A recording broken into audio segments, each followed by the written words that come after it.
我覺得人生咧就船到橋頭自然直嘅，即係點講啊？係嘛？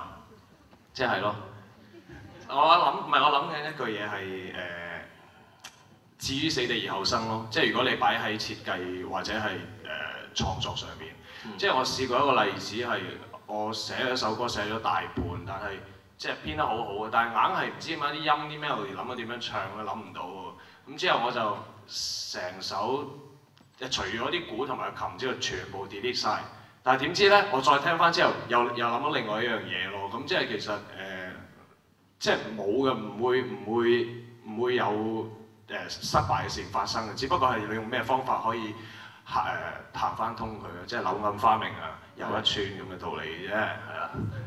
我諗最失意係可能啱啱翻嚟香港咁，因為 illustration 喺香港比較冷門，咁就冇一份工叫做我想請一個 illustrator 咁咯。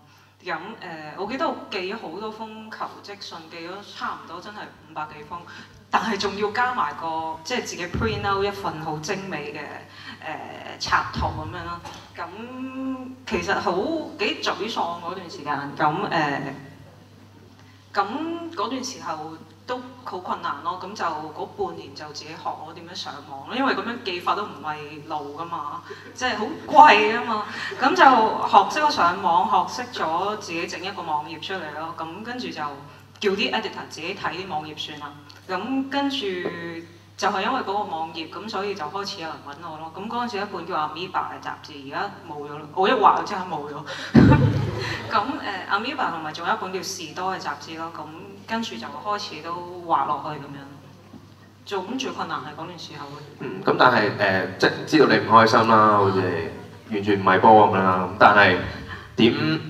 即係你唔開心得嚟，有冇用啲咩方法去令到自己舒服少少啊？就係學嘢咯，就係自己不斷去學嘢。學咗整個網頁咯，因為我覺得如果你好唔開心，好匿埋自己咧，咁樣就唔得，即係只會越擔咁。底係一個幾好嘅位置嚟㗎，因為你到底㗎啦嘛。咁我記得我嗰陣時喺谷底未見底㗎。底㗎啦係嘛？底最底嘅，最底㗎，講緊最底嘅 case 係。咁因為我嗰陣時咧喺美國做嘢啦，咁試過有一段時間做嘢唔係太過如意啊。咁我記得嗰陣時睇咗一套戲Fight Club， 佢哋唔夠年齡睇㗎。應該就有啲人可能唔知點解會睇到啦。唔知點解會睇到。係，但係依家佢哋會知道搏擊會係即係 Brad Pitt 嗰套。你知邊套戲啊？知嘅你。咁睇完嗰套戲咧，唔知點解咧係覺得好似套戲同我講緊嘢咯。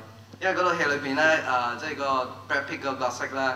咁耐唔久會同個主角講嘢㗎嘛，會話你而家冇希望㗎啦，咁冇希望嘅話咧，咁即係冇希望，即係 the only way out is gonna go up， 即係冇希望之後，即係將來你就有晒所有嘅力量㗎啦，你做乜都得㗎啦。咁所以咧，其實做到谷底嗰陣時咧，你係其實嗰陣時係最 powerful， 因為你冇嘢輸㗎啦嘛。咁所以咧，你就做咩都得㗎啦。我諗我 design 嘅谷底就係可能有一段時間就係因為我做時裝會有。自己個 collections 嘅潮流啊，或者同潮流有啲拉楞啊，咁好多時我自己做嘅嘢咪未必同個潮流係相輔相成嘅嘢嚟嘅。咁好多人就覺得點解你唔做啲潮流嘅嘢，或者會啲人多啲買你嘅衫啊，會接受你嘅設計多啲啊？咁嗰段時間會有一段時間谷底就係點解我要跟隨個潮流嚟做衫咧？咁但係我覺得自己會有一個堅持，會好好咯。